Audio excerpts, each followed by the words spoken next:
আচ্ছা, একটা বাস্তব ঘটনা আপনাদের সামনে তুলে ধরব। একটা ছোট মেয়ের কথা বলি, ছোট্ট মায়াবতী। সারা গ্রাম জুড়ে তার কলকল হাসির ছটা। তার বাবা শহরে চাকরি করে আর সে থাকে গ্রামে। মেয়ে বাবার জন্য পাগল, বাবাও মেয়ের জন্য পাগল। বাবা বাড়ি এলে সারা উঠোন ভরে ওঠে তাদের দুজনের খুনসুটিতে। বাবা যখন বাড়ি আসতো, মেয়েটি ছুটে গিয়ে বাবার পা জড়িয়ে ধরত।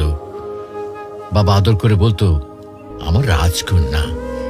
মেয়েটি বাবার গলা জড়িয়ে বলতো, ও বাবা, বাবা তুমি আমার কাছে যেও না। বাবা হাসতো আর বলতো, না রে পাগলি মা, আমার কাছে আমি কই যাবো কও।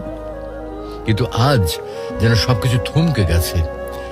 বাবা মারাত্মক রোড অ্যাক্সিডেন্টে আহত হয়ে হাসপাতালে ভর্তি। মায়ের কাছে একটা ফোন আসে। ফোনে খবরটা শুনে মা আর মেয়ে যেন মাথায় আকাশ ভেঙে পড়েছে। মা তাড়াহুড়ো করে মেয়েকে নিয়ে হাসপাতালে রওনা হলো। মেয়েটির চোখে জল, মুখে অস্পষ্ট কথা। ও মা, মা, বাবা ঠিক আছে তো? আমি আমি আমার বাবার কাছে যাব। বাবা চুপ। সে নিজেও জানে না সে তার মেয়েকে কি বলবে।